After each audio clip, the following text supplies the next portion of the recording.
Hello and welcome. As always, I'm your friendly neighbor, Dungeon Master Peter.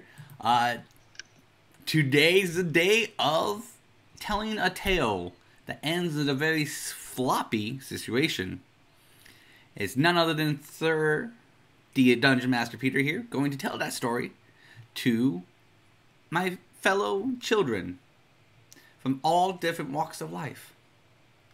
We have the addict, Beryl, who collects rocks, but we still love her. We have the, yes, I do have multiple personalities in my head, but you still love me, Talbot. I love Daddy. We have, I'm not a klepto, it was going to be mine, Tetsu. And last but not least, we have, I can't help it if I'm the favorite, they just love me more, Core. Say hello, my children. I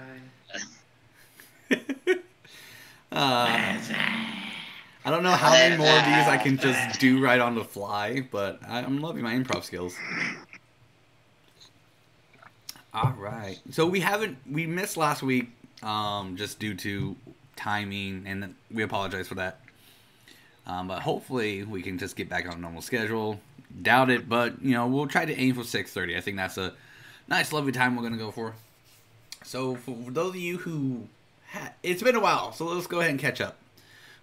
So the main thing that happened last week, when I say last week, last episode, and a couple episodes after, was the group rescued Eugene from the clutches of Cruella de Vil's mansion.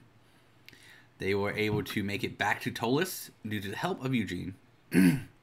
And May I made a special guest appearance. Fan favorite, I hope. Well, one of my favorites. The group rested, met Typhon, had some discussion, and found out that Senguine is wanted by his own organization that brought up a lot of red flags to him. The group proceeded to follow Eugene to Zangas's shop, where Eugene secretly put them to a test to see if they were loyal enough and or could be bought, which luckily the group prevailed. And I was happy with that because I didn't need to give them hints on the puzzles that awaited them, which they figured out eventually, so bravo on them. We also found out that Eugene does not have any luck when it comes to dwarves in this party, because he tends to piss off all of them. Because he's a bitch. The group met a lovely Grandma Claudette and her lovely cookies. Cookies.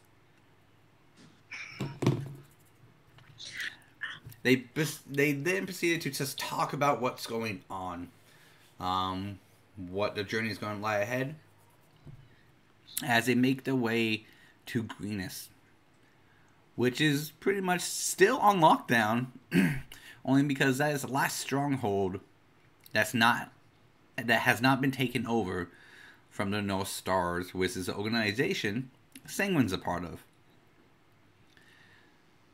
So they just haven't had any luck. But the group does have access to go in and out because they are still known by the Dragon Slayers and the people of Greenest, since they helped recover some money, peoples, and kind of push back the dragons. No, not the Dragon Slayers. The Horde of the Dragon Queen. Well, luckily for them, Typhon had a boat ready. And without having any awkward situation, since Iris has not been showing up due to work, we have not yet played that lovely reunion. We will hopefully soon. If not, we will have Kyle play Iris. And we all know how well that's gonna go. I'll tell you what, Tetsu's gonna be getting a lot of tail. Hey. They know it will take a month to get from one part of the world to another. Mainly because a lot of detours. Because right now the sea is swarming with Dragon Slayer ships, as well as North Star ships. So they had to kind of backtrack a little bit and then go through the Colon Mountains, I do believe I called them. Colon. Don't ask me why it came up. There is the quickest way and safest, but it's also the most dangerous. I do believe the group has about 2 more weeks left. And they should arrive in their destination. So, Okay. so we'll just hopefully this should be more role play. But if we do combat, I'll set up for combat. Other than that, we'll start up with everyone waking up in the morning on the ship. Core will be driving a ship because she has gotten a little bit better at doing so without getting lost. Ever since the storm incident and being attacked by the duck pirates, she has been dedicated and focused on her mission to drive this ship all the way over to home of the Dragon Slayers. So I'll let you guys decide where you're located, and whoever wants to take it away to roleplay, go for it. All right. Well, This is definitely in the crow's nest again. He just basically lives up there. facts. Beryl is still going to be working on her refilling up her rock salt and her sugar rock stuff. So she's still going to be in the kitchen prepping up all that sugar water to be dried out and salt water to be evaporated. Oh, shoot. I forgot. Tetsu was learning how to use the whip. Well, you can be practicing from the bird's nest if you want. Yes, he's up there just going, whoosh, whoosh, just practicing. That should be lovely to just hear. Are you trying to like time it with the waves crashing on the hull of the ship? Well, in theory, there shouldn't be any of that. Because we're moving, so. Yeah. Only moving as fast as the wind takes us. There might not be any wind right now. Oh, speaking of, there is actually still a looming storm as an overcast for you guys. So that storm that happened that one night hasn't really gone away. It stopped raining and heavily winding you guys, but it's still as an overcast, as though it's following you. Am I able to discern if this is through magical means? How would you go about doing that? I would want to cast. Oh wait, the storm's not within 30 feet of me, so I can't really do that. I would approach one of the captain of the ship. So Typhon. Yes. And then go, Typhon, this is strange. That you're the only blue person I haven't seen in God knows how long? The storm. It'll pass.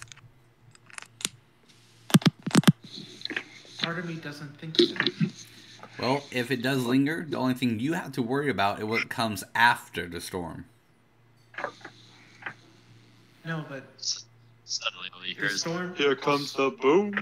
The storm appears to be following us. That it does. Are we directly in the eye of the storm? Yes.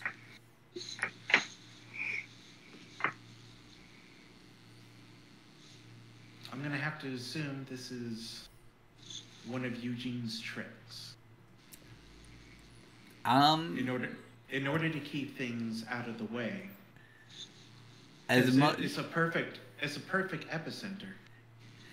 As much as I think he would love the credit for this, I don't believe he can control weather.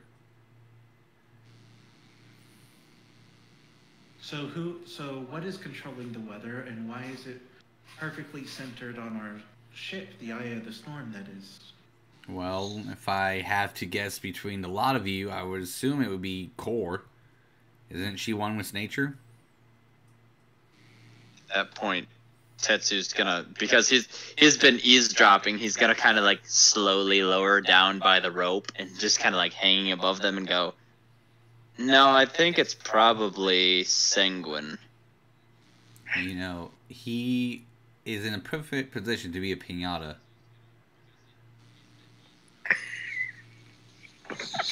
I'm not exactly sure what a pinata has to do with the situation. Here, take my sword and just whack him with it. If candy falls out, he was a mimic this whole time. I take the sword, I drop it on the floor, and I keep staring at the storm.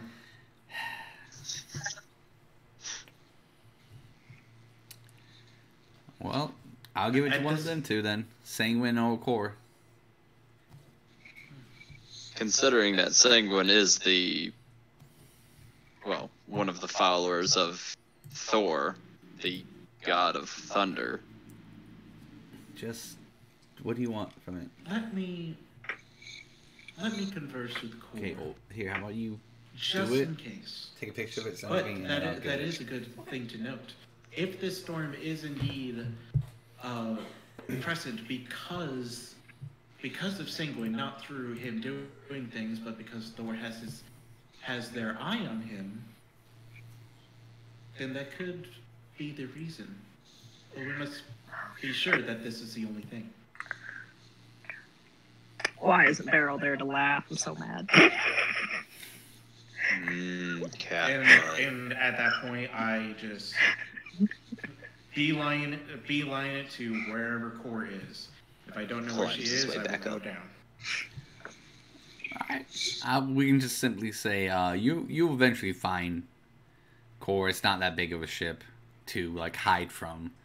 Unless she decides to put, like, boxes around her and make her own little tall room. But then that's gonna stick out. Like a sore thumb.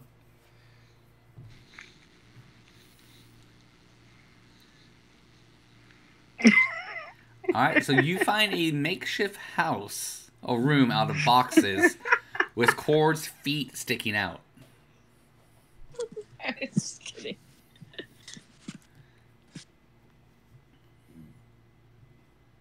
Core, did you trip and fall in some boxes? No. Anyways, are you controlling the weather at all? The weather? Yes. What's it look like? You know that storm that we had the other day? The storm has not left. It is. And the epicenter is directly above our ship. I was curious if you It's had on the ability US to Highway control 27. weather. You have to do the Erlo Bronson 192. Really? Oh. I can commune with nature, but That I looked at. nature has I its got mind three of its spicy own. famous bowls 'cause I thought you wanted one. If I any- remember if- I can't fucking if order anything, anything I'm from more my of phone a for some fucking reason. guider of So, nature, yeah, not a we could go controller past of maybe Rich was nature. like, fuck this bitch. She needs to stop eating. I'm Interesting. like, okay. So if I need guidance on nature, I'll make sure to come to you. So how do I switch Please it? do. Go to the Alright, so that search bar means and just Senguine might be the answer. I did. Don't click the first one. And nothing else is coming up. Is God's way of communing with him. It's just China Sisters, That was Crispy. exactly the There's only one KFC coming suspicion up. that was raised, that Tetsu brought up, and I happen to believe it. I don't know why. Multiples come up for mine. Well, okay. Now my mind is satisfied with this information. Fuck it, 'cause you won't let me just Do you need me to help you out? Because you know why. Yeah, well, Well, I you think I'm good. pull up a chair then and come Okay, here. And then I go back onto the ship, to the top of the ship. Wait, do you want to join me in my fort? No, thank you. I'll just keep going. So Don't tell Typhon. So Cora, as you say that and you hear Talbot leave, you feel like something plopping on your lap. She'll look down. You see the penguin just getting comfy. she'll pet him. He will purr.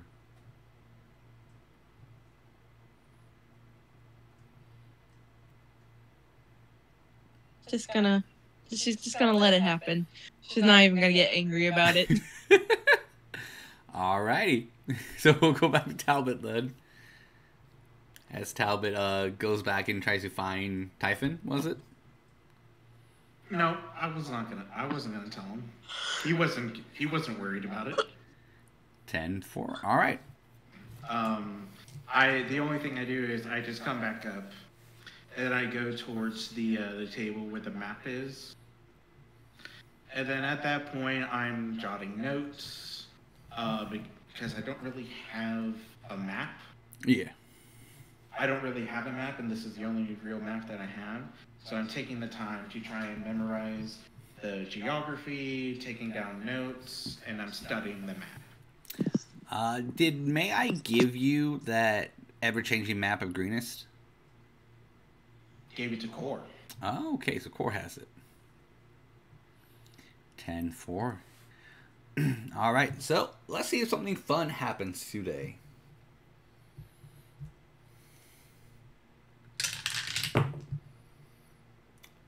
Nope, nothing happens. Nothing fun happens.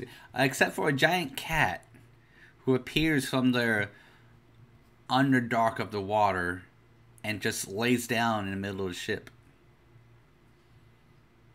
Right on top of Talbot. Talbot suffocates and dies.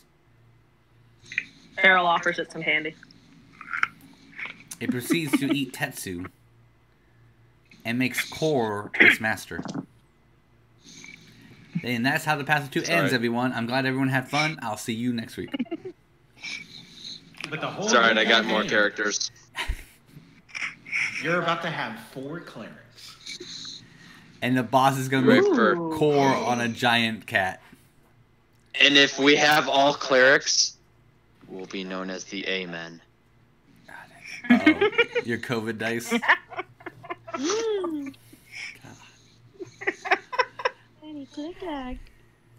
Alright. We'll proceed to the next day. So this week is going to be a very interesting week because at the end of this week, you guys will get to the midpoint.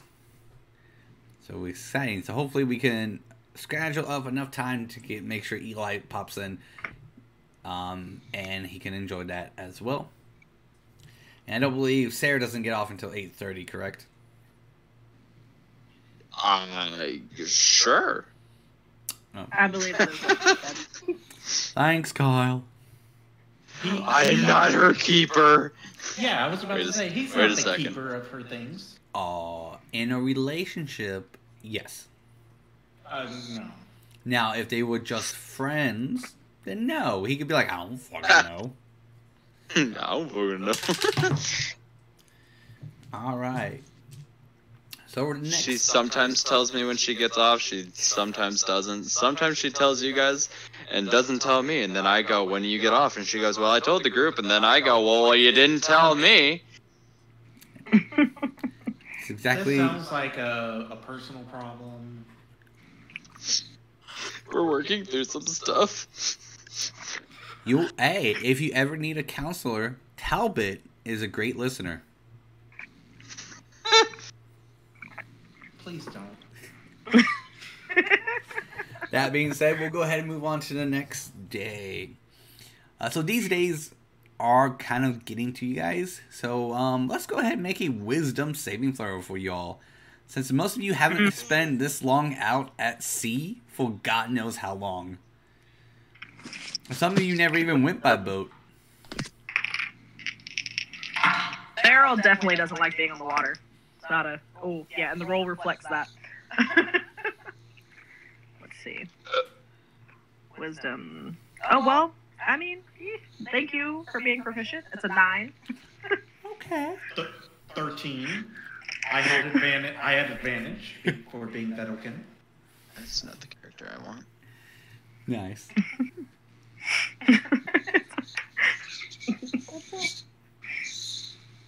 These are not the droids I am looking for. Or are they? Alright, let's see. You're so close to being fully loaded. I hear 21 from core. Mm-hmm. All right. So this role precisely Alright. is why Beryl's been sticking below decks and hanging out in the kitchen and doing stuff because she don't like being on the water.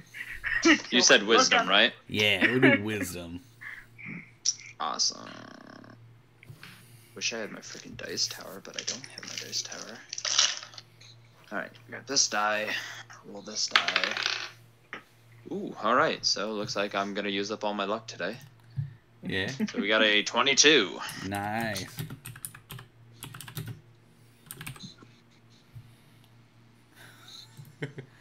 All right. So I hope you know, Beryl's gonna love what's gonna happen to her. All right. So as you guys, going about your day, talking to each other and doing, whatever you guys do, things start to be a little bit repetitive and starts to kind of get to you guys a little bit. Talbot notices that the storm is kind of acting strangely. And for a brief second, it kind of erupts in a blinding light. And let's see what happens.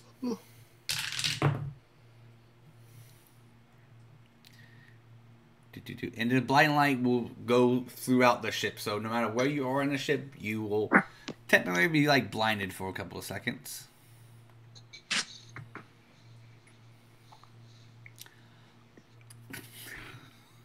Beryl, where are you located? I'd be somewhere near the kitchen area making myself some feel-good tea because I'm sick as a dog.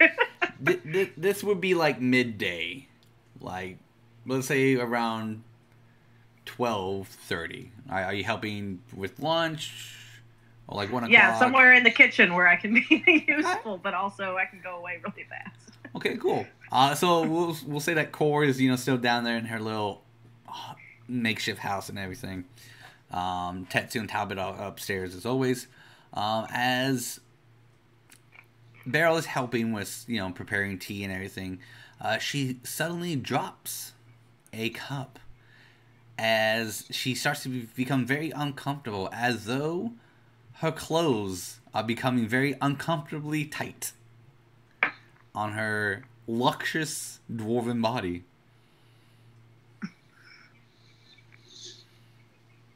Too many sugar rocks.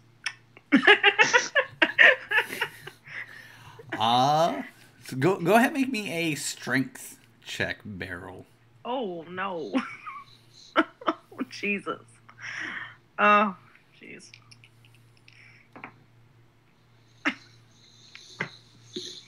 Why'd I have to roll so good?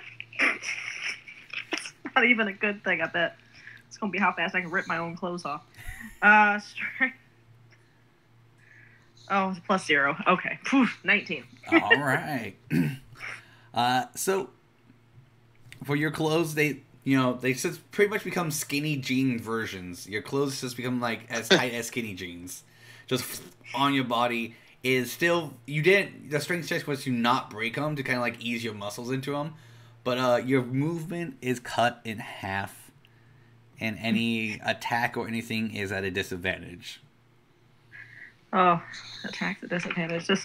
I'm not like this. Something is deadly wrong, guys. I just, my clothes are always been so flowy. I'm going to go on a diet. And everyone else in the kitchen looks at you and goes, are you okay? No. I think, does the steam in here normally cause your clothes to shrink up? No. Well, and she's just kind of like look at her sleeves, because like her sleeves are supposed to be these long flowy things, and now they're sucked up to her arms. She says, "This is just very odd indeed." Why don't you go see your caster friend? Maybe she can help you there. That's a good idea. Thank you very much. I'm gonna just excuse myself and go find Talbot just for a minute, and I'm just gonna walk out. I'm just gonna have like the little tight arm waddle. So I will need you, since waddling upstairs is not easy, especially in tight clothes. I think that would definitely be a acrobatics check. At disadvantage? At disadvantage. Oh, Jesus. I don't know why I got this Acrobatics. one. It should also be a concentration because she's concentrating on not ripping her clothes too. One step at a time. Oh no! My rock! A disadvantage to roll it again. Oh no. Wasn't terrible. My second one was better. Acrobatics. Acrobatics. How is that the only one I didn't write on my paper? Oh well, so it's +0. So 16. Okay, yeah, you're able to get up the stairs just fine. I mean, you waddle up the stairs just fine. Yeah. Feel like that goddamn penguin. Speaking of the penguin, where's the penguin at? Still curled up in Court's lap, I assume. Yeah, pretty much. Damn it. All right. So Talbot, as you're doing your thing on the table still, and studying or whatever you do, you see a waddling Beryl approach you. You notice her clothes are extremely tight fit. Talbot, sweetie, could I ask you to take a look at my clothes for a minute? Yes, they look tight on you. Very much so, but I don't know why it happened. I was down in the kitchen and she looks very green because she's upstairs now and she doesn't like it. Well, they were not like this when I put them on this morning. Did you have a big breakfast? I mean, I had a hearty meal, but I'm gonna be honest, most of it came up in about an hour. Let us head downstairs to have some privacy, and I'll see if there's any magical means that I can do to help. All right. And she's gonna position herself by the stairs, and she's gonna wait for Talbot to get there, and she's just gonna hold Talbot as she walks down because I don't want to make another acrobatics check. Okay, that is fair. But go ahead and make me a concentration check since you said you looked a little green. All right, this is me holding my stomach, so we're gonna use. And hopefully you don't puke on Talbot. Oh dear. Well, let's not use the green dice then. Let's. Poor Talbot. Constitution. Let's go for red. Oh, that's gonna be a. You said Constitution. Mm-hmm. Constant. Be a 9. So, Talbot, how do you like it? Chunky or liquidy? It doesn't matter. I have prestidigitation. I can clean it off. So we'll say since you outright didn't like roll a nat 1 or anything like that, we'll say that as you get to the door, it was a little bit just too late because the skinny jeans was just so tight. So you kind of just rip your arm away from Talbot and just puke on the side. Like into the ocean or in the hallway? Just if the door is the stairs here, are not usually she did it near right the edge here. of the boat, so right on the side of the door. I'm very sorry about that, Talbot. I tried to direct it away from you. I don't really appreciate being on this boat. I don't like it. It's not ideal. Us dwarves, we like solid footing, solid earth. First of all, we should at least make sure that the circulation doesn't cut you off from it being tight. So I'm going to leave you in here for a minute. Undress. Let's get the blood flow to its regular level, and we'll get that going. And I'll be out here dealing with this. Wait, so where exactly is he changing? Because there's not really any rooms. But yeah.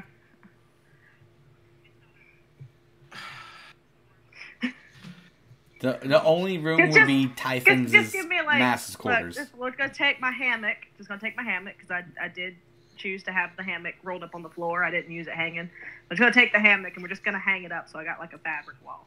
Okay. Between some boxes or between posts or something, whatever. That works. Yeah. Yes, because I didn't prepare a spell that could have given us more privacy. I didn't need to. It's all right. I will. Okay, I will. So now that you have some privacy, just undress and then I'm gonna deal with the vomit. All right. Well, thank you. So, Beryl, since you are trying to get undressed alone in tight fit clothing, go ahead and make me 2 checks. 1, a strength check, and then 2, a dexterity check. All right. So let's see. We'll use for luck. Which one first? I'll let you decide.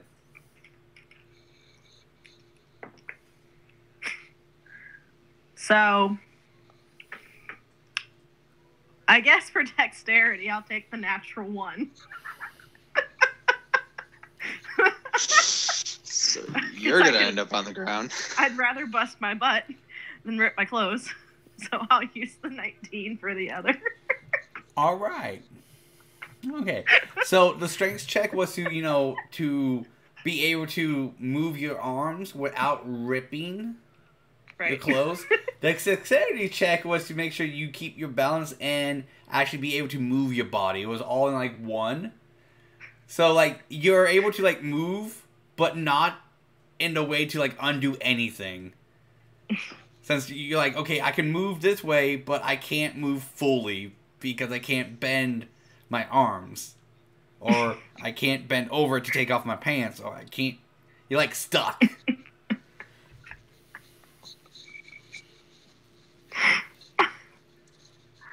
Oh no. Just gonna hobble around in short step circles as she tries to reach things and just get frustrated and be huffing and just and Talbot, when you come back from dealing with the vomit, you're going to find Beryl huffing in agitated circles. Do you need help? Very much so, yes, please. Okay, so I'm gonna make sure that we are still having privacy, and then I will assist, and then I will help take off the clothing. And that's what I do. All right, so Talbot, because we all know how difficult getting clothes off of someone is, go ahead and make me a strength check. Wow.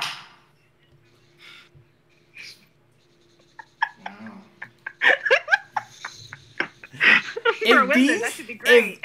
If this tight clothing defeats you guys... You're gonna end up... I have no pluses. It's just a 2. Okay. Alright. So, I'm going... Okay. Alright, we're gonna go with it. So, as you go and, try to take it off, you get your hand stuck in a spot that it's just, now sucking on your arm, and you just can't pull out.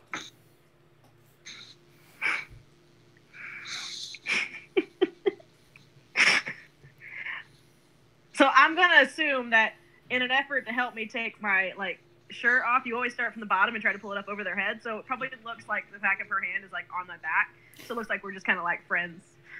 Yeah, and it seems like when she got her hand in to under to get it off, the clothes just vacuum sucked even tighter. So now she can't get her hands out. Okay, great. So I will misty step 5 feet away. You know what? Since obviously you misty step, but no, that's fine because you don't take anyone with you. Yeah, you can. That's me. Yeah, you. So for a brief moment, Beryl, you feel a nice little breeze on your back, and no hands. Look, Ma, no hands. And then I just appear next to you, just annoyed. Perhaps we should Perhaps you should just stay here and let me take 10 minutes to just do magic real quick. And then I will do a ritual detect magic. Okay. So that's going to take 10 minutes. Core, you did hear all of this since you're still in your little hut. Your box hut. Don't get out of it and walk over to see what's going on. Alright, so you will see at the very last moment Talbot's hands underneath Beryl's shirt, and then Misty stepped away, and sit down, or however Talbot casts rituals, and then start preparing a ritual spell. And Beryl's clothes super tight on her. That happened. Well, I was helping in the kitchen and well, I don't know. I guess like the steam maybe shrunk my clothes. It's very uncomfortable. You need help? Well, I mean, Talbot said I should try to take it off, and we both tried, and it's just we can't get it off. If you want to help me try to get undressed, that'd be great. Okay. Trying really hard to laugh. Alright, strength check from Core. This time we'll have a dexterity check from Beryl. And while all of this is happening, I am sitting on my knees. My book is spread out, and I'm taking some basic components. It doesn't require components. And Is this dex? chalk, and I'm just sort of tracing into the ground weird symbols and geometry. Totally unaware of what's going on 5 feet in front of you. No, Is this I'm a aware check they're or a doing save? it, but I don't care. I'm doing it. Okay. You said this was a check or a save? This would be a check. 18 Alright, and- plus 2, dirty 20. Am I at a disadvantage? No, since you have some help. Okay, that's an 8. Okay. Okay. Okay. Uh, This is how you defeat the Path of Two. You must wear Tight this clothing. tight clothing. Alright, didn't. so Whatever I Core. did to my dice tonight is not fun. So Core, I'm going to ask you, high or low?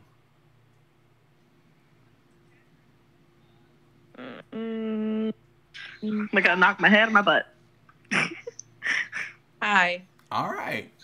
So as Core, helping out, so Core's like, yeah, I got this. You, on the other hand, decided to keep your arms super stiff and not, move them with Core. So she got to the point of almost breaking your arms, but at the last second she stopped and go, oh, this would break your arms. Okay. So, go ahead and do it one more time. Strength check and a dexterity saving throw. I'm I'm scared of my dice. speaking in Bedelkin, whispering things at a low volume. 17. It's a natural 9. 9 again? oh my Well, god. She had an 8 last time, so this is a 9. Oh, That's one better. Beryl! No. I'd rather her get all the crappy rolls out now, so that if we do actually fight something, hopefully she'll be confident. I'm gonna have to get new clothes. Run around naked. Alright, Core. Same thing, high or low. I kind of want to go high again. Yeah, high? Yeah. Alright, good choice. So so you got it up to here, and then the rest, it got caught on her wrist that you almost snapped. But you're able to go, no, Beryl, this way, and then just fall her shirt off. Still has her pants on, so now she is literally wearing skinny jeans. I go, woo! And you can see that her shirt is just getting tighter and tighter and tighter. Like it's getting like a. It's shrinking in your hands. Yeah. It's like, vacuum sealing it. Okay. I'll place it right next to Talbot. Just. Actually, I'll probably throw it over to her. So I'm just whispering things, and then it flumps over my head, and I don't even think about it. I just keep going. So wait, it's on your head. Sure. Cool. Make me a grapple check.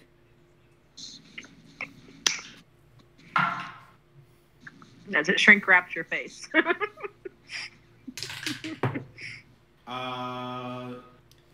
22. Okay. Well, I didn't win, but so as it just kind of flopped on your face, and you did ignore it, you did feel it kind of start to shrink on your head, getting tighter. And then could I have responded with like just quickly doing a mage hand to pluck it off and set it on the ground? Yeah, that works. Perfect. All right, now do you guys want to work on the pants? Get her like time for the pants.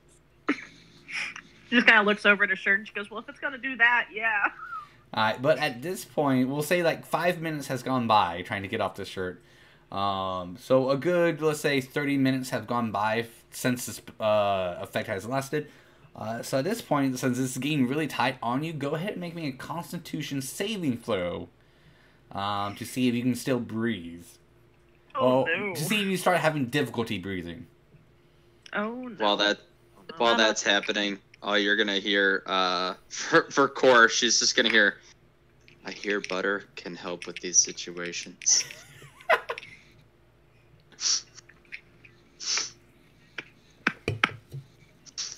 The eye ring is a amazing device. Oh my god, Beryl, what do you get? That would be a 2. 5. Ah, it was close.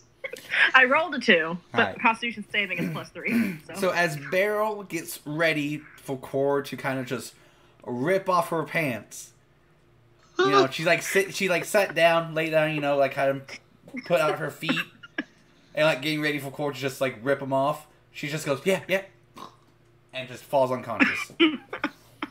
Jesus. And you could start to see that like from her belly, like from her crotch to her belly, it's starting to turn blue. I gotta cut him off.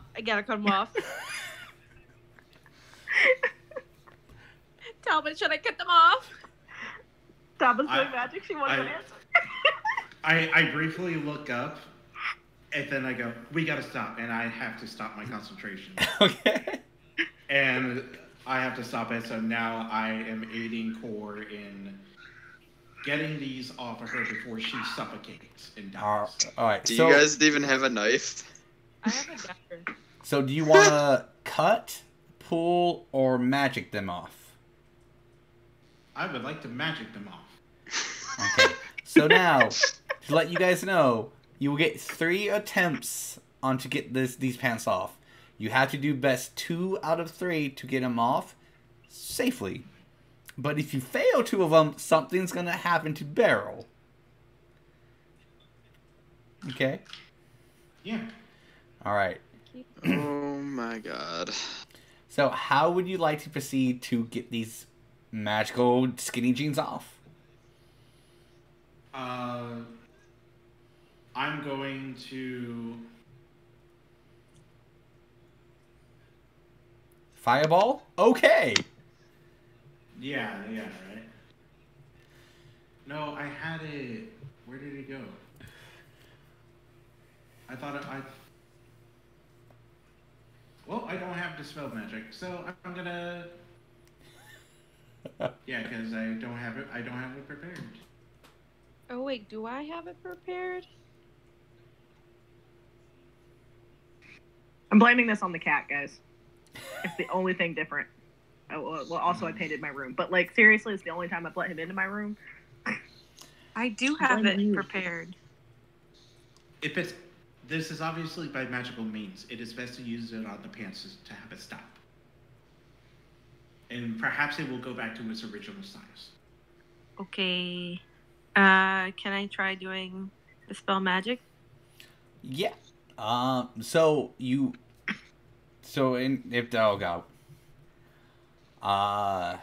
the spell magic has 2 parts. If you're not able to do it, you gotta make a check, correct?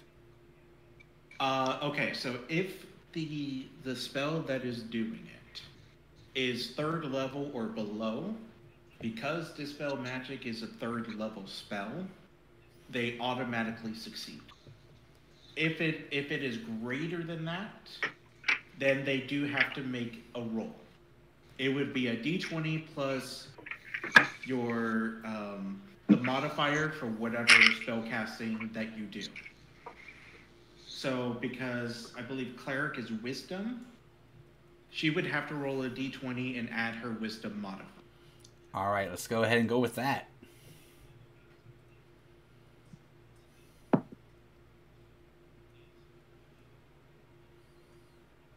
$13 plus 5.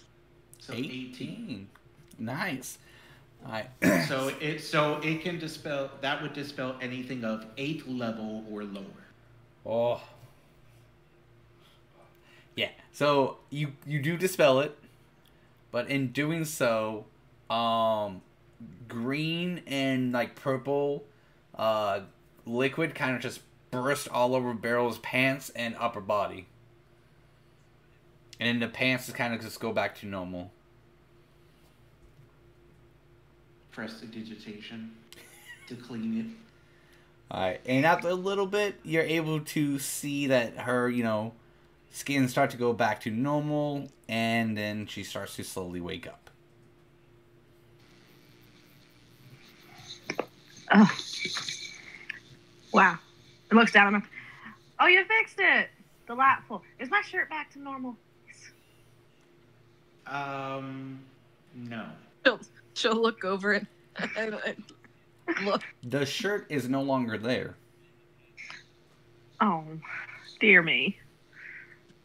I take off my coat, and then I wrap it around Beryl and go, you can use this in the meantime.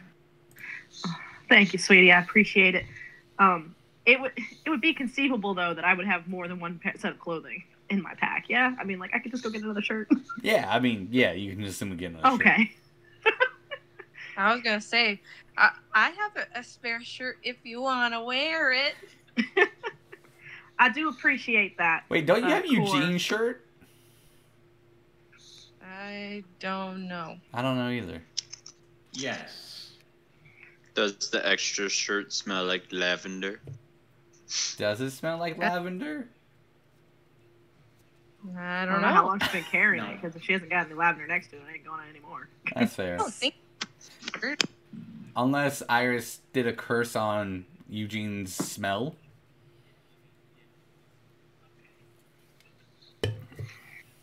Sure. Alright.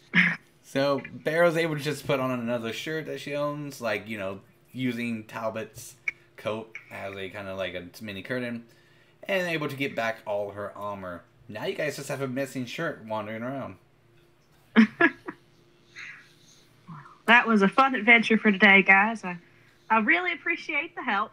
I don't know what caused it, and hopefully it will not happen again. Well, I believe we all saw the white flashing light. So whatever it was must have caused the magical effect, and it just happened to choose you. Well, hopefully it will not do so again. I didn't appreciate that. Anybody that can hear me who did the white flash thing. Well, as long as you're okay. That's all that matters, right? Yes. Does anybody want to join me for a cup of tea? I'm feeling just a little bit like I need tea. Like it's boat rocking. I don't like it. I'll join you. I will start tomorrow preparing dispel magic. I will start doing that tomorrow. Alright, so you three lovely ladies are gonna have tea together? I will accompany them to tea. Alright. Delightful. I'm just go to the kitchen. I'm gonna start making tea and put on the cups. And do you guys want one tea rock or two tea rocks? Do you want any tea rocks? One. One tea rock, and she reaches into a little pouch on her side, grabs out one little clear crystal, drops it into the tea. What about you, Corey? You want one tea rock or two tea rocks? Any tea rocks? What's a tea rock? It's a crystal that you put in your tea. Makes your tea taste better. Sure. All right. Do you like your tea sweet? Yeah. All right. I'm gonna give her two tea rocks. Just stir it in. Alright, so while you guys are having tea, Tetsu, my good man, I need you to What's up? go ahead and make me a perception check. If I remember correctly, I do very good on this. I hope so. I need to double triple check though.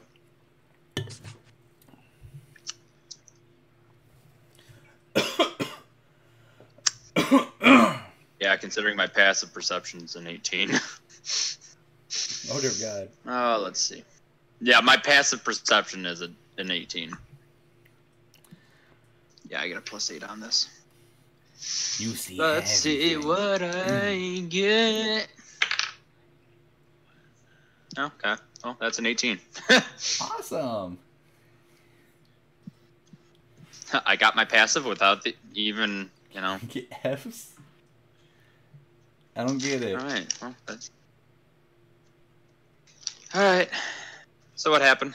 Oh, fails? You want to get fails? I didn't fail.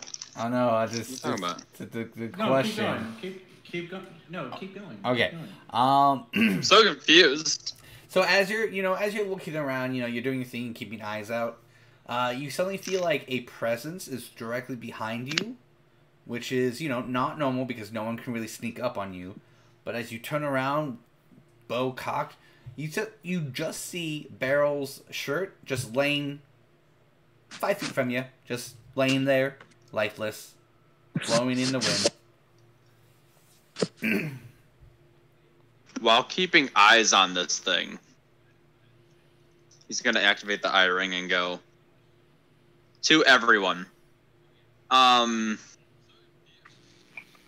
Beryl, are you running around without a shirt on? So what you guys hear is, how are you guys doing down there? Is everything okay? Yes, everything is just fine. Yes, everything's Everything much good up better. We're having He's tea gonna- down here if you want to join us. He's going to be very confused and go, that's not what I asked you. Oh, I'm glad to hear you're having tea. I might come down to get some. Delightful. I'll make you up a cup. Thank you. I'll like 2 tea rocks, please. Oh, I wasn't aware he knew about my tea rocks. Without even giving a second thought about it, he's just going to firebolt this thing. He's just like, nah. So as you go and point your finger at it, because I'm assuming that's how you firebolt it. Yeah, after performing a little hand sign thing. Yeah. Yeah. In the middle of the shirt, a mouth opens up, and on the very top, 2 eyes pop out and lunge at you. So go ahead. Your attack does go first. All right. So let me get to my attack stuff. Come on, get to it. Hop to it, bitches. That's not what I want. That's equipment. I need the action. Ah. All right. All right. So I'm guessing I'm rolling for my hit. Yeah. So normally, since Firebolt is a range attack, you would get disadvantage. But for this case, since it was still a shirt, and it only reacted to your hand signals, you're fine with that. But after this, you'll be in close to melee combat. Yeah. Okay, so... Ooh, alright. Plus 4 from that, so that is an 18. That would hit. Awesome. So now we roll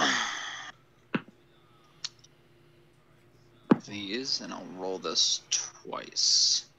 Don't you dare go dark on me. So 8 plus... Ooh, so that's going to be 16 fire damage. Alright. So it goes and lunges at you. You do your hand signal, and it's just like pot shot it.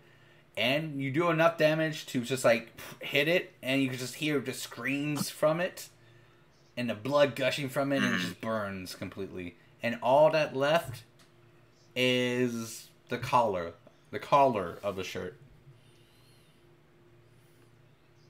Do I notice anything interesting about the collar? No, it looks... Just that was the only thing left. Okay. He would definitely hit it again with that, just to make sure that it all burns. Okay. He's just like, nah, this entire thing is burning. Alright, so you burn the whole thing, but you do hear Typhon going, "Stop firing fire at my ship!" He's gonna look over the crow nest and go, well, then you should make sure that you don't have strange shirts running around trying to attack people. The only strange things on the ship are you guys. Well, then why did a shirt just try to attack me? You're probably getting seasick illusion up there. At this point, he's going to then try the eye ring again and go, all right, take 2. Did you lose your shirt or no? Hi, is my tea ready? Can I come down and get it? I hate this ship. You're on mute. The tea's still boiling at the moment, but you can come down and join us if you want to chit-chat for a bit. Oh, I would love to chit-chat with you guys. You're my favorite people. He's going to grab that rope and just slide down and go, I don't know what the hell's going on in this ship. That does not sound like Tetsu. It really doesn't. I was kind of hoping I was wrong, but you are right. He's never happy to see it. He's never wanted any of my tea either. Alright, shortly after... Let's go investigate, so... Tetsu will come down the stairs, and I'm assuming look at you guys as you guys are still preparing tea. Yep. Immediately walks in, looks at all 4 of them, or sorry, all 3 of them, because I'm assuming that he didn't come down with Tetsu. No, just you. Awesome. So he's gonna look at all 3 of them and go, why did your shirt just try to attack me? Did you find it? Oh, it's gone. Don't worry about that. Oh, so what had happened was, you know that white blinding light that we were struck by? Yes. Well, apparently that attached itself to Beryl's clothing, Mm-hmm. and it started to rapidly shrink in size. Interesting. And it Because almost killed her.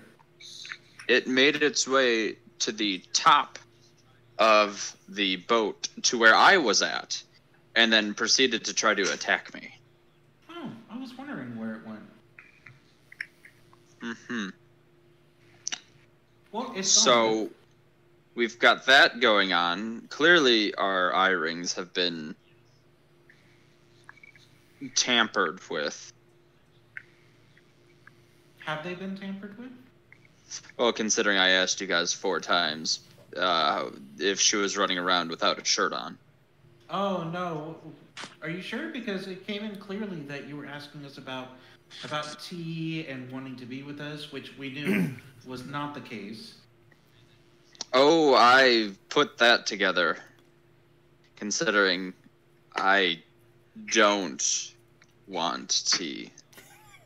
And I didn't ask for tea, and I got a response about getting tea. At this time, I'm going to use my eye ring to send a message to everyone going, this is a test. Let us see if this message goes through clearly. Alright, you all will get a ping from your eye rings, and the message will go in clearly. We all hear what he said. Can you try yours?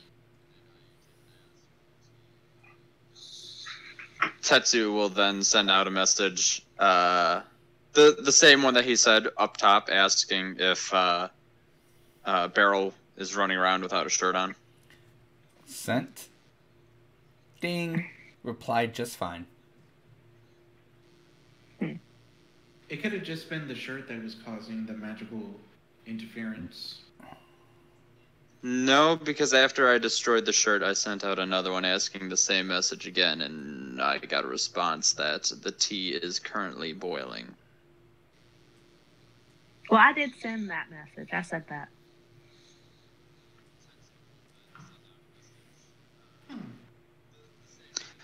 So maybe the storm is causing longer than, say, 20, 30 feet of distance communications to be disrupted.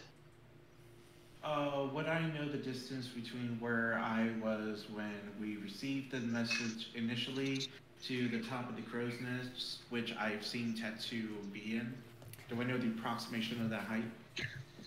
Man, you're making me go do math. Yeah, give me a second. Do math. Welcome Yeah. to D&D. Do math. Like about 60 feet? Oh, hold on, because we got...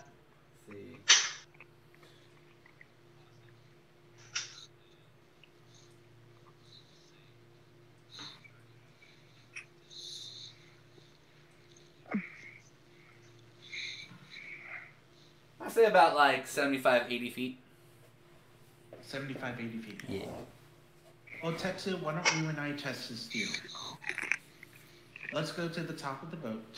We will stand on opposite sides, which is about roughly the same distance. And then we will only speak through the eye rings. And then we can find out how much distance we can actually go without any interference. Tetsu's immediately just gonna make his way up. Because he's like, oh, god damn this. Yeah, so I go do that. Alright, so Tetsu's on one side, Talbot's on the other. Mm-hmm. Alright, well luckily you guys can still see each other though. Yes. I'm gonna turn around so I don't see him. Okay. And then I'm going to whisper into the eye ring, sending a message to Tetsu. I'm going to attempt to do this whispering, and hopefully you'll still be able to get this message. That's your message? Yeah. Okay. Tetsu, you here? I really secretly would rather be at Greenest defending the town, but I have to come with you guys instead. I regret my decision. He's going to repeat exactly what was sent to him back to Talbot. Just like yelling it. Talbot, like exactly, like just yelling or using Irene? Yelling. So that way he knows exactly what I received. Okay. She. Sorry, she. You hear Talbot? No, Tetsu yell. And Just, I can pick up what he's saying. it's actually mumbled a bit. For some reason, as you're yelling, it's just a strong wind blows and kind of cuts out the wording. I hear him mumbling, so I'll try and motion him to come down to the main deck area. Which works. He'll make his way there and then tell him what he received. Alright, Tetsu, go ahead and make me a wisdom saving throw. Oop. I gotta see what my...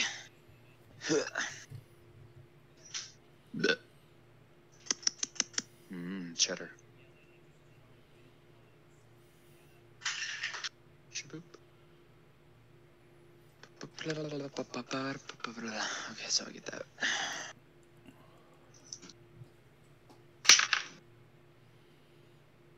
+3, so I'm just getting 18s all around. Alright. Today is a day of 18 for me.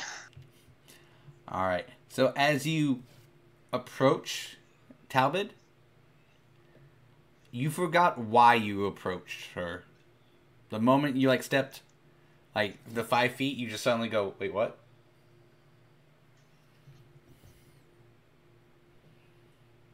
Interesting. Tetsu, what were you trying to say? I couldn't hear you. Does that jog my memory as to why I came down there? No, not at all. He's like, I don't even know why I'm here. Why did I come down here?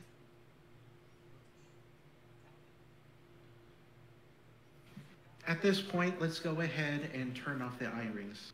We may be having too much interference. We can't trust it. Let's wait until we get back on land before we use them. He just kind of nods and goes, okay, and then turns it off. So everyone... And I turn mine off, and So- I'll go downstairs. Everyone with Irenes will hear Tetsu and Talbot signing off from their Irenes. And if I have the wherewithal, I will attempt to tell the others to do the same thing. Okay. So Talbot will come downstairs and just tell you guys to turn off your Irenes. I take it there was something up. Messages having- didn't go through right. We're having too much interference. We can't rely on these when we're out here. Perhaps when we're not in the eye of the storm or in the middle of an ocean. But for right now, it's safe to just turn them off. All right. I can do that. I just reach up into my hair and grab the little bead that I used. And I do this with every single person that has an iron. Okay. They all will comply, so...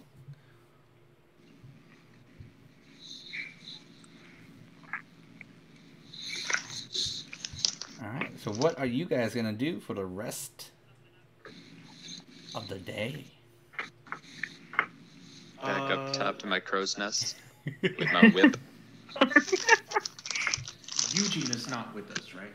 Correct. Only his penguin. Okay. I'm going to approach Typhon. What up, Talbot? There's been something that's been on my mind lately. Oh, please, do share. The time that you spent with Iris in the Dragon Slayers. Yeah.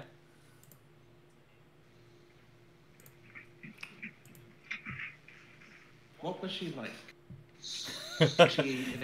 Was she Hey. ambitious?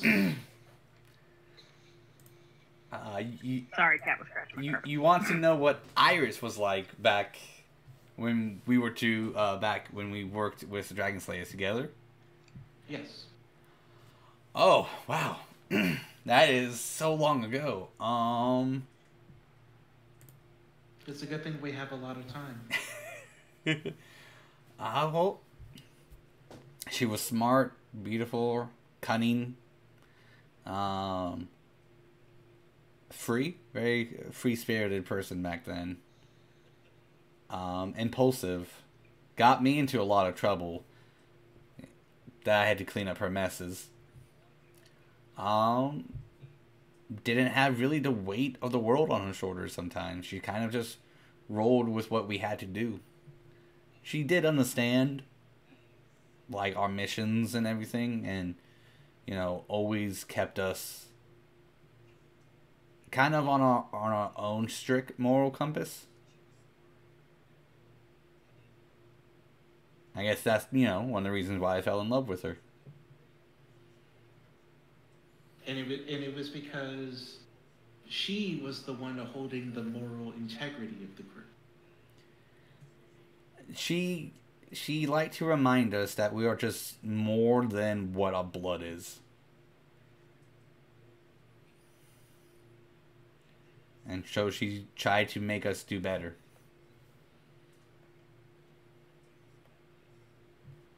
Would you say that she is very trusting? in the sense of, is she easily trusting of the people that she works with? Possibly.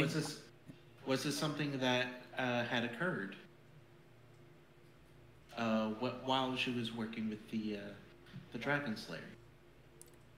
Dragon Slayers are trustworthy. I mean, we're broken up in squadrons, and all the tieflings in that squadron become pretty close. So we do trust each other. So back then, yeah, Iris was very trustworthy.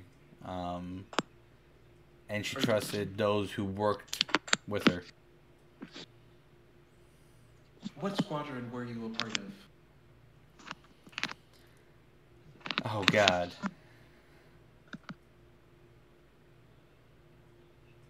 Let me remember.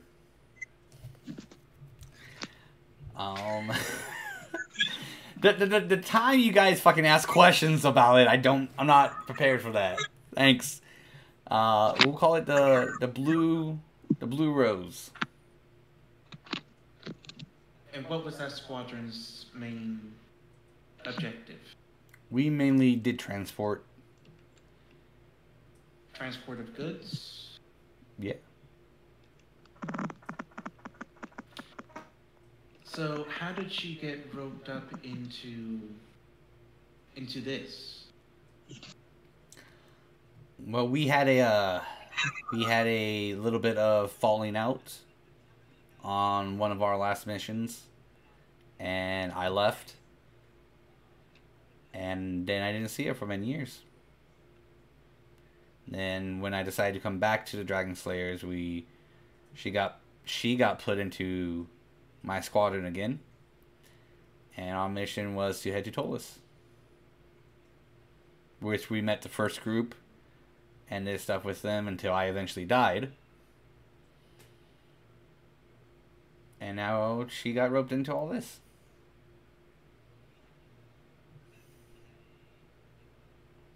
Something doesn't feel right, and I can't put my fingers on it. She seems to be having a difficult time putting trust and faith into those that she's working with, which, as you said, anyone that was working with her, she was very trusting of them.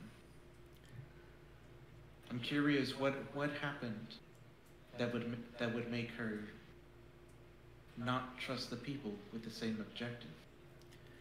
I mean, I can't speak for everything that has happened, but if you want to know what happened during her adventures with the current group, best bet is to ask Core.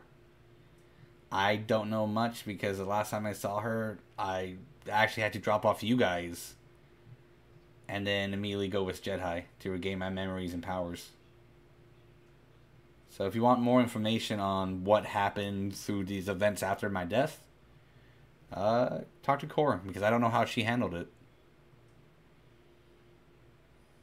But you do see that there is a clear difference between when you first started working with her and how she is now.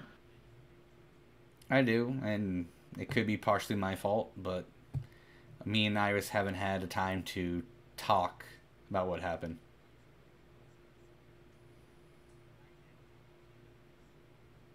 Perhaps during our voyage, if you need someone to hold the wheel for an hour in order for that conversation to occur, you have tons of crew, you have me if you need it, but I feel that conversation would be needed before we arrived at our homeland. Well, I greatly appreciate it. If we have the time, or if the right moment arises, I might take it. Well, I hope the moment arises in the next 14 to 16 days. Me too, because if not, it'd be very awkward meeting her father again without having that conversation.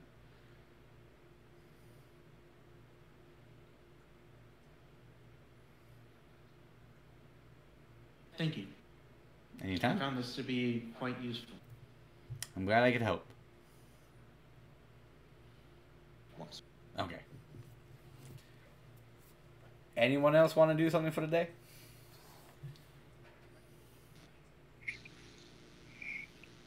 Possibly, I just want to stand under the crow's nest and annoy Tetsu. You sure you don't want any tea? I made a fresh pot.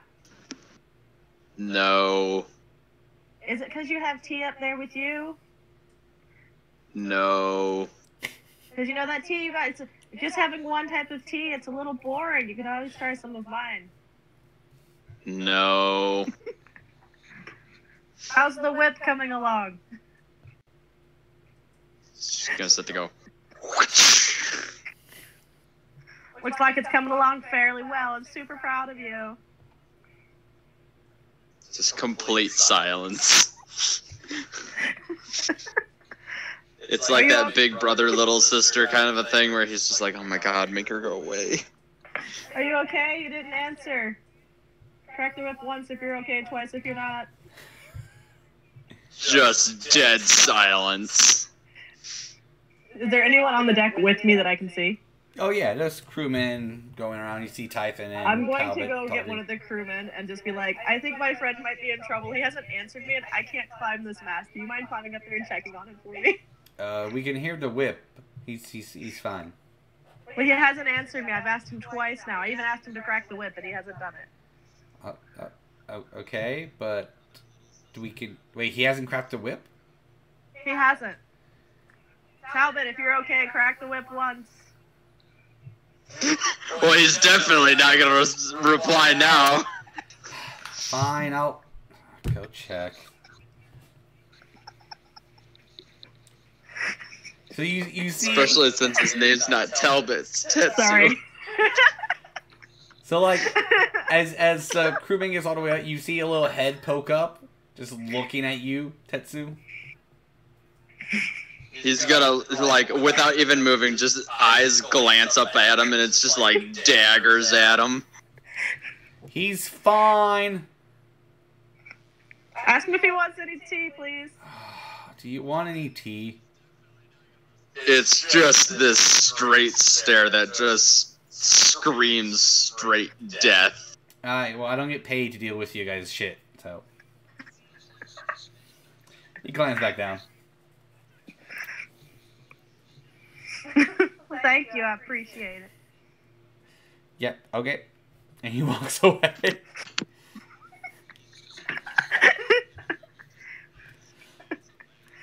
Alright, so before we continue any further, the man of the hour, the firstborn child, the one who leads by example, the one, the only, Eli!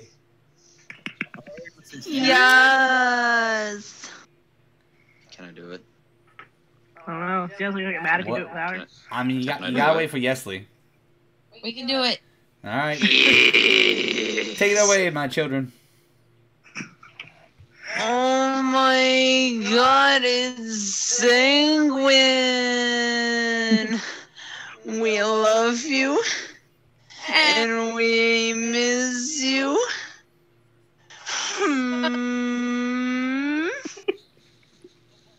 Oh yeah? Yeah. Yeah, Dragon Daddy.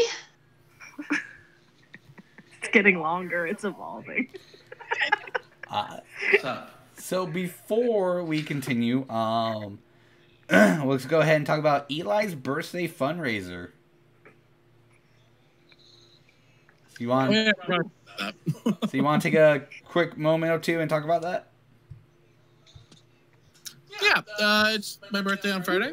And so I did like one of the Facebook fundraisers for the Oregon Desert Association to keep so a lot of people don't know this, but Oregon outside of Portland, on the other side of the mountains, is actually a desert.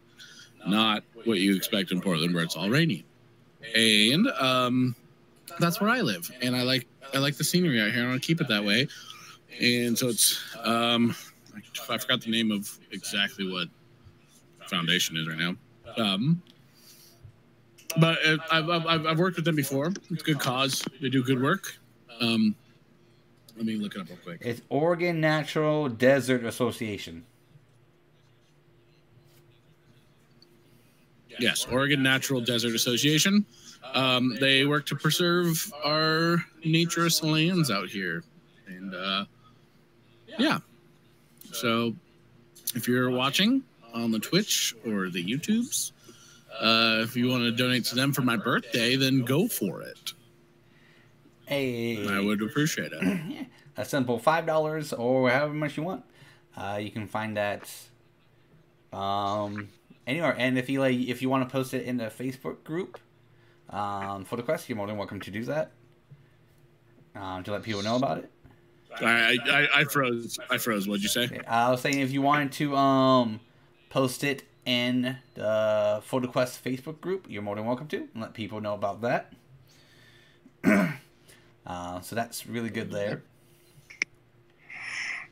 And so we'll have Beryl. Oh, actually, before we have Beryl, to let Senguine know, I got some new emotes being finished and loaded onto Twitch, so you can go ahead and check those out if you're a subscriber.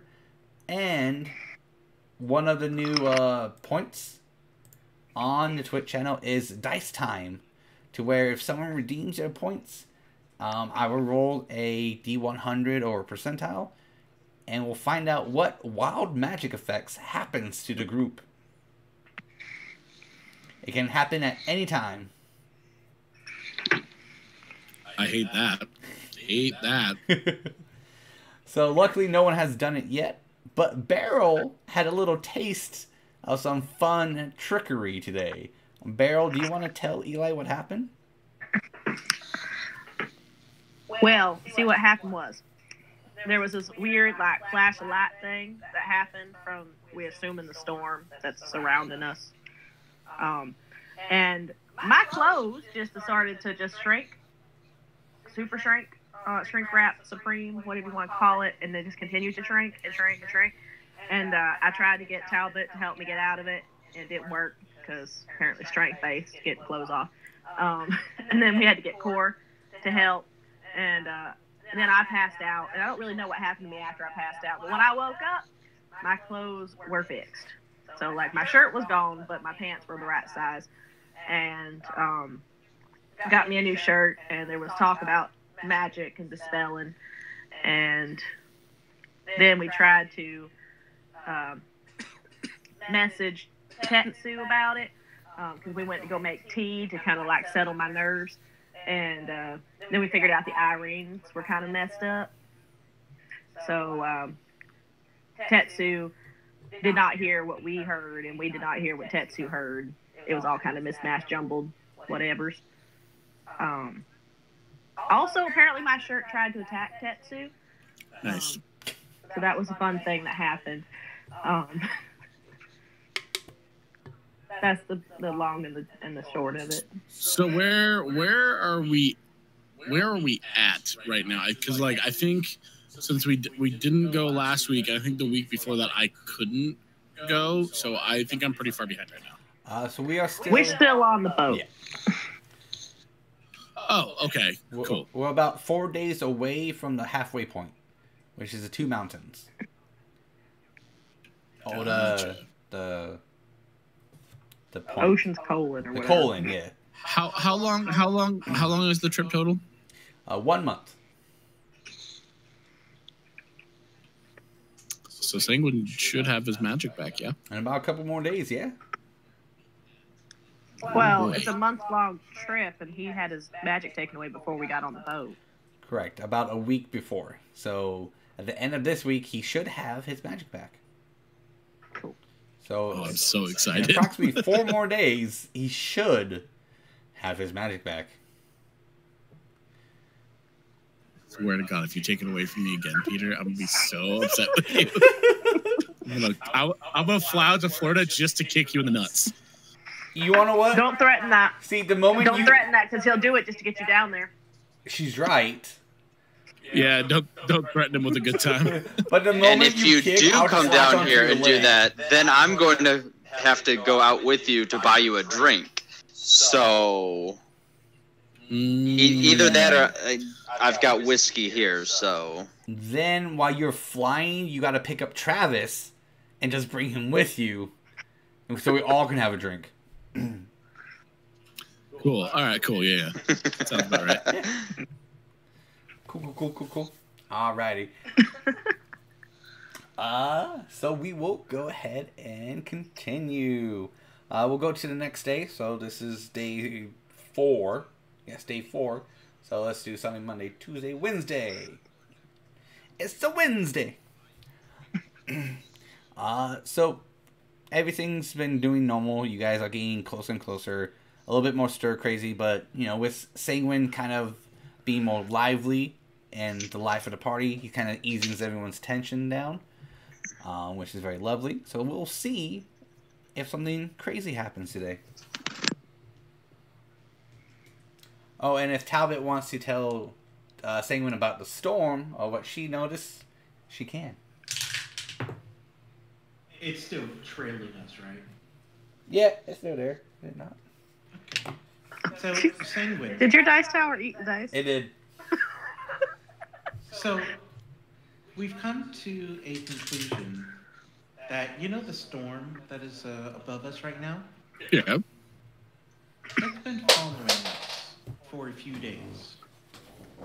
Ever since we had that storm and you were, had communed with your deity.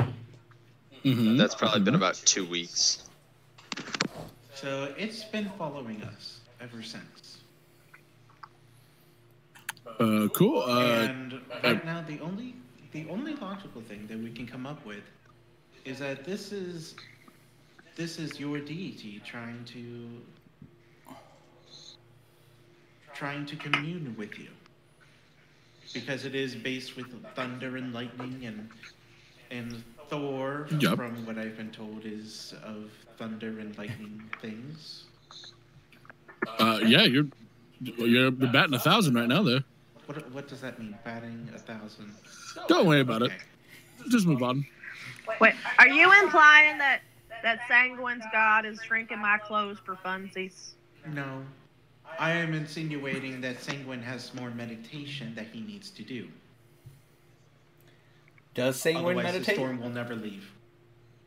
Yeah, dude. Senguine is yearning for his powers back. He be yearning for some learning here. Oh, This is like the 3rd time in the last year they've gone away. He's like, I'm sorry.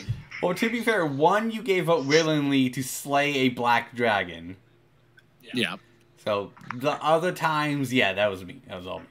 No, that's not true, because also one of the times he said, you can, and he was like, okay, yeah, I'll do it. Yeah, sure. Deals from the DM. I mean, it's all like dealing with the devil here, but you know, they're like, it's like choices that are like, hey, do you want this story to progress or do you want magic powers? I mean, to be fair, Peter is wearing a red shirt. Red is the color of the devil. Peter is a devil. Oh, it doesn't help that what this wait, what's the symbol? And there are 6 of us here, and the number for the devil is 6. Thanks, guys. There are 6 of us here. That means half of us have 6 eyes, and the other half of us has another 6 eyes. So 6, 6, 6. Mark of the beast. You know, Shit. just for that roundabout, whatever you guys just did, whatever I was thinking about doing, I'm going to do now. But luckily, this one isn't as bad.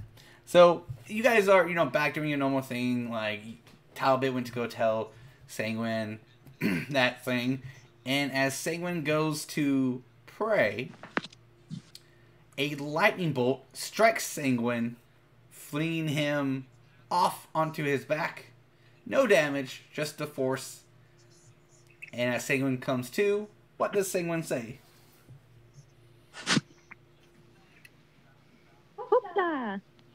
Like, are we? Did we all see this? Can we all be comically standing over top of him when he wakes up? Sure, I will allow that, yes.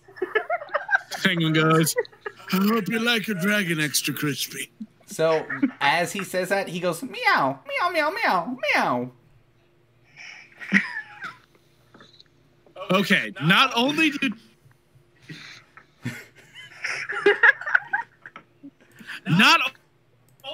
you take his goddamn powers, now you're taking away Senguine's power of speech? You're muzzling me, DM. You're muzzling me. I will admit, My freedoms. Talbot will have smiled a little bit when she heard the meows coming from a half dragon paladin.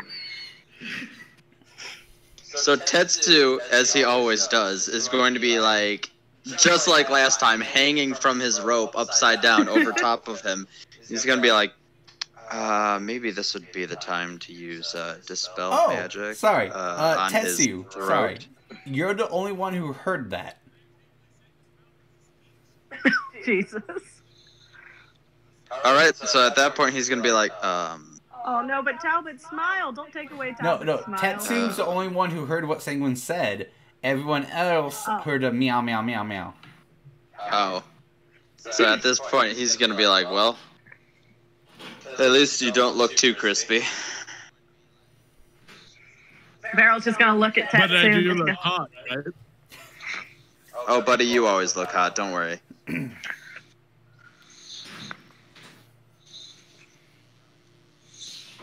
Senguine just does this. Beryl's just looking very confused, and she's going, Tetsu, do you speak cat? He's gonna look at her even weirder than what he usually does and go like, what in the name of the gods are you talking about? Well, because Senguine woke up and he did cat noises, and you just talked to him like he was a regular person. He's gonna look at Senguine and go, what? Dude, I'm just talking normal, right? Like, that's, I'm not yelling. Correct. To you. I mean, I understand every single word coming out of your mouth. I'm just gonna look over at Talbot. I'm not crazy, am I? Like, those clothes didn't, like, cut circulation off of my brain? I like not knowing what he's saying. I just told you, Talbot. I was making a joke. I know, Talbot, you don't understand jokes, but we've been working on it, and we'll get there eventually. Meow, meow, meow, meow, meow, meow, meow, meow, meow. I hate to do this. Dispel magic on saying that. Wait. You go like this? Yeah. And then say something. Go like this, and then say something. So I have push to talk on, so I cannot do that. All right. How about this? Do it, and then Yeslie will say meow. There you go. That work? That's officially canon now. Lay down. Lay down. All right. So you cast Dispel Magic. All right. Roll me that D20.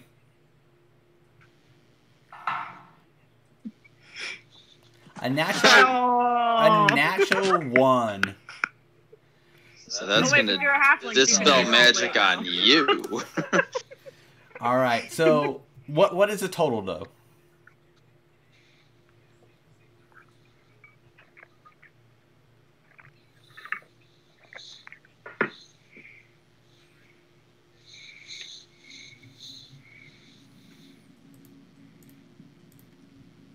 We cannot hear you. I think he's doing math. Sorry, I thought I unmuted. I apologize. It's a 5. Okay, cool. All right, so as Talbot, does her little magic thing. Oh, no, you use a wand. I forgot. You do her little wand thing. And you all have seen this before. You all know what she's casting because it's very familiar, the spell magic. As she does it on Senguine, residue of that lightning bolt that hit him comes back out and strikes Talbot, just knocking her on her butt. And then out from her hands comes sticky gloop. Green sticky gloop that then binds her hands together, and she can stretch it, but now it's just sticky. Chinese fire trap. Finger trap. Like the stickum in the movie The Little Giants. Oh my god, yeah. I will. I get that reference. I will blow on the goo using prestidigitation to get them off my hands. Does prestidigitation work like that? It is cleaning soil. All right. I am attempting to use it to clean it off of my hands. All right. They go off your hands onto your feet.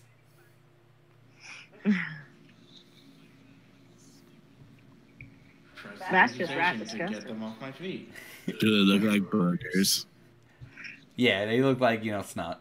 They go from your feet to your waist. Gonna keep doing the process until it's all off. Okay, it's just gonna consistently move around your body this whole time. Then I'm going to touch it, and then I'm gonna cast a firebolt into it. wait, fireball? Firebolt. Fireball, okay. So as it senses that you're casting a spell on it, it just goes away. Mm.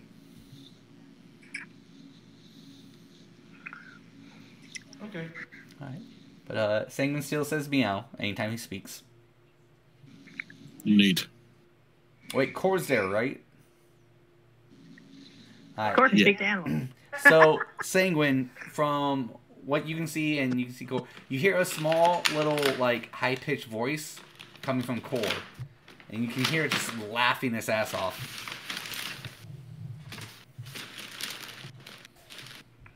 Ah.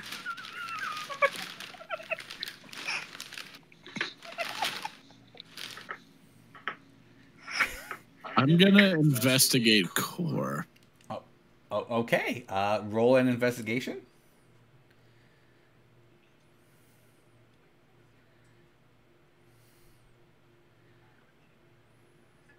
Well, that's not a good start. Let me see what my I think this was a role play night. Right.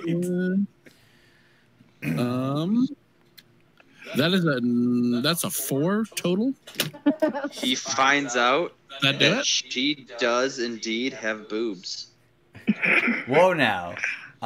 You do, as you're kind of looking her over, so Senguine gets really close to you, Cor, and starts to look you over. Yes.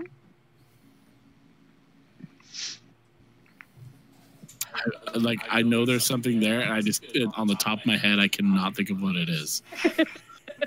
The question is now, can Tetsu also hear this? No, you can just Oh. hear Senguine. Wait, doesn't she have a pet? Mm-hmm. She has an animal companion, yeah. What is it? I don't know if I want to tell you. I think I want to see you struggle. Right? We did a whole thing. You fought the thing! I fought the thing. Yes! Halloween special. Pet? Was I there for that? Yes, you fought Was I it. there? Yeah, fight? you fought it during the Halloween special, yeah. You were there for at least part of the battle, the beginning of it. Became giant. I am 100% just drawing a blank right now. Wait. It's like a squirrel, right? No. Why can't I fucking think of it? I'm sorry. Anyways, I'm going to grab her animal companion because Senguine knows who it is. But Eli can't think of it. All right, so Isn't it a weasel? Chipmunk, buddy. so Senguine just Shit, okay, I was close. Senguine goes and goes through your hair and to grab Gus and brings him back. What are you doing? Do I hear the cackling get louder? You hear Gus Is you hear, let go of me, you motherfucker! Let go of me! whoa, language, bud. Wait, Hey, what? hey, What? we don't need to do What that. do you mean language, you lizardly freak? Wow, you are really mean. You took You away. really seem like a really nice. Well, I am. You just took me away from my mother. Put me back. I want to figure out. I'm asking some questions because all of a sudden I can talk to you and I don't know why. I don't know either. Could just ask politely. No, I can't because that is not within my personality. I just do things impulsively. You should know this. You've been traveling with us for quite some time now. Yeah, I've done more work than any of you. At this point, Well, Tetsu that's has debatable. kind of put it together that he's talking with another animal, and he's gonna reach into his little bag of tricks, pull out one of the balls, and toss it on the ground. All right, so So, he went from speaking cat to speaking chipmunk. So now, Squeaky, squeak, squeakers, squeakers. so now there's a goat that has just appeared. Does it have a top hat? I can't do a Patrick Warburton, but I can No, try. his name is Scapegoat. All right, a goat appears. Dispel magic on Senguine again. I'm starting to get annoyed. All right, roll that check again. And Core, do you want to do anything as Senguine grabs Gus Gus? Natural 20. Of course. Careful with him. So as a goat appears, like going, "Arr, what you want?"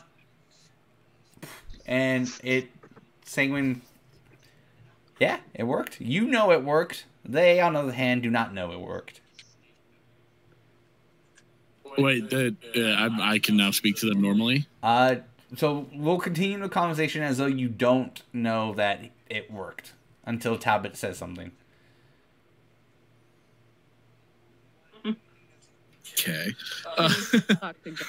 Okay. Hey, Goatman, can you understand me too? Bah. Senguine, why are you asking the goat? Because I could talk to this squirrel. Maybe I just can't speak goat. Isn't that right, No, Gus? I fixed you, and then I pat him on the shoulder, and I walk away. All right. You can no longer speak to animals. Okay. Okay, so Senguine gives little scritchies to Gus and puts him back. And he says, "Core, you should really teach your chipmunk to not swear. He has a potty mouth." Well, taken from his little hidey hole. He doesn't like. He Doesn't mean you have crawls to up be to your rude. neck and then like shivers and like hugs you. Yes. Maybe you guys should work on your separation anxiety. Maybe you should be nice with Senguine. No, I don't do that. That's just kind of roll his eyes and go, "Come on, Scapegoat, we're leaving." The goat, when no one's looking, pulls out a cigar, smokes it, and then walks away. That's Scapegoat for you. All right, so we'll go ahead and that's the only thing I had planned for that day, unless you guys want to roleplay with each other. Okay, we'll go ahead and move on to second to last day, Thursday. Wait, Thursday, Friday, Saturday. We got 2 more days after this. Third day. Yes. Third day. It is Thursday. Let's see if something fun and unique is going to happen today. Payday. Oh, yeah. God damn it. Alright. So, nothing out of ordinary happens today. So, you guys have a fresh day of no wonky magic happening. Lay back down. Thank you. Beryl wants to do some meditating, and she's just gonna do some stone carving, just find a quiet corner somewhere. She wants to catch Morden up on everything that's been going on and see if he has any insight for wild magic. Do you know of wild magic? Well, not so much of the wild magic, but like weird magical things happening for no reason is wild for Beryl. So like there's lightning hitting people and weird shit's happening. So all thanks to God. A God. It's actually all because of Gus Gus. Gus Gus is the final boss. This will be the first day that Tetsu will not be up in the crow's nest. You mean the Kanka's nest? Yeah, the Kenku's nest. Hey-oh! Hey. Instead, you guys will notice that there's a giant furry mound just sitting at the bow of the ship. Just this fur ball, this giant fur ball.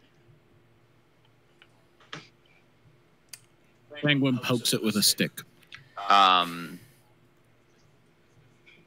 Poke the bear. Damn it! Why do you gotta do that? Why you gotta do that? Now I gotta look at stuff. Oh, welcome to my life. Oh, I wasn't expecting you to poke it, I was expecting you to be like, Look, if he go up and did- investigate. Do you not know this group? Yeah, you're not wrong. Hold on, give me a moment. I gotta look at. It is Senguine Dawnstrider. He just does shit. I This mean, is true. That's not. if Oh, I got it in there. being off Beryl, she probably would have licked that ooze. Oh my god. What? When you had that ooze on you. Oh I yeah. don't think Beryl. You never cleaned it up. No, I cleaned it up. Oh yeah, I you. said I said I used He cleaned it with prestidigitation to clean it. That's true. There it is. I'm glad we didn't let Core eat it. She has a weird sensation of sticking things in her mouth. Or licking things. Oh, I love you so much. I don't think it would do that. I think it would just be surprised and do that. Okay, so it's immediately going to lift up its head and just not bite but roar at you, and you're gonna realize that it's a lion. Senguine's gonna turn around to the people and be like, don't worry, guys, I can sometimes talk to animals. Hey, lion. You. Hey, lion, do you have any cinnamon in your pockets? It's gonna roar at you again. Yeah, because at this Nobody point it's kind of aggravated. You guys didn't appreciate my throwback. I didn't hear It's it. okay. I got it. I said, do you have cinnamon in your pockets? I got it. Because that's how things people need to be greeted now. Oh my god. Senguine starts back slowly from the lion. I'll be like, good kitty. Good kitty. All of a sudden, you're just gonna see Tetsu kind of like raise his head up and around to see who's there. Like curled up in the lion. Yeah, he's sunbathing with the lion. Oh my god. Hey, Tetsu, you want to make your lion not be a dick for a minute? He's gonna be like, well, maybe you shouldn't have poked him with a stick. He was sunbathing. Giant ball of fur. What do you expect me to do? This ship is incredibly boring. He's gonna just kind of like reach up and pet his lion on the head and go, "It's okay, Aslan. It's okay." He's gonna just kind Did you name it after the Narnia lion? maybe. You son of a bitch. Well, if you didn't notice, all my animals have strange, funny names. My giant goat was named oh god, what was his name? It was Ramsey And for Gordon Ramsay. My goat's name was Scapegoat. My rat's name is Corvo. And my lion's name is Aslan. So they're all references. If you ever have a crab, you should name him Leonardo da Vinci. oh dear God. Alright, we're doing crab battle today. So he's just laying there sunbathing with his lion. He's just kind of like petting him to relax him, and he just kind of like curls back around, like he brings his head back around. Senguine's gonna go try to commune with Thor. Alright. Roll me a percentile. 'Cause you know how much I love those.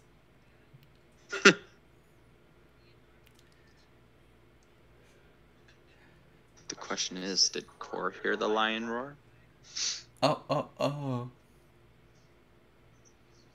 What? That's an 84. Alright. Are you still up top or are you down on the ground? On the deck, probably. Okay. Just chilling. So you get a vision of a stormy peak and a thunderstorm, lightning all around, and a shining light that blinds you. And this ledge just seems like to be in the middle of water.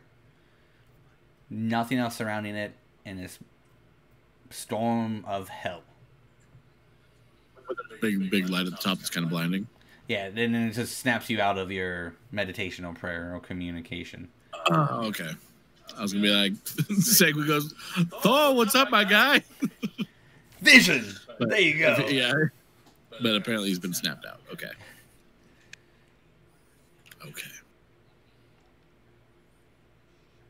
Senguine tells Talbot about the dream, because Talbot seems like there's some stuff that maybe Talbot could be like, oh, it sounds like this in Robot, you know. maybe Talbot he like, you know, hears something that triggers something that Senguine would have missed.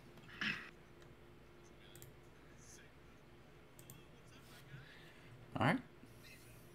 And this was the vision that you just had? Okay. Yes. Can I just roll to like interpret that? Yeah, go for it. Senguine. What should I roll? Do you have history as a skill? No, but I have religion. Okay, I will take religion. Yeah. I mean, history is one of them, but religion is better for me. Yeah, I'll accept religion as it. Dope. Jesus Christ. Could I do a similar? It's an 11. Sorry, what was that, Talbot? Could I do a similar roll with history? Sure. Yeah, I'll go ahead. Now, do you want to do a separate roll, or do you want to aid Senguine? Separate. Okay. And you said you got 11? It makes sense that Senguine tries to check it against religion, and Talbot tries to check it against history. Okay. Nat 20. Boom. Thank you, Talbot. You know that in a storm, Senguine will lose his powers again for another month if he doesn't fly to Florida and hang out with us.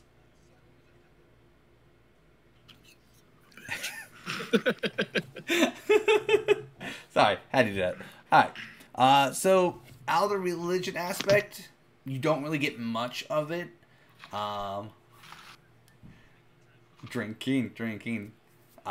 Due to the fact that, like, that is... Hi. It's so much of a... Sorry, we're invading the game. Alright. It's so much of a vague and, like, thing. So much of a vague vision that you saw. But you can tell, like, you rethinking of it, you felt connection and power. But also a little scared. But for the history aspect of it, due to, you know, tons of people having visions, writing down everything, you can assume that there was a challenge that needed to be met for a great reward. That if the challenge isn't met, something could be lost and not given a second chance. I say all of that to Senguine. You think that challenge could maybe be like the convincing my order to not be conquestors anymore? Would that make sense? That is one avenue of in the realm of possibility. It could also be if we fail in preventing the resurrection of Tiamat. Could also mean that as well. Talbot, make me a intelligence check.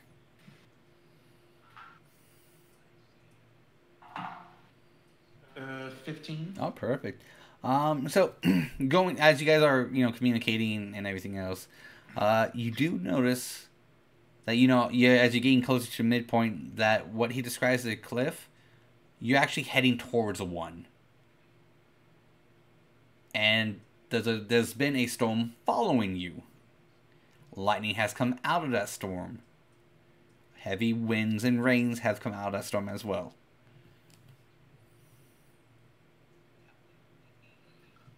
Senguine, something just occurred to me. Yes. This cliff.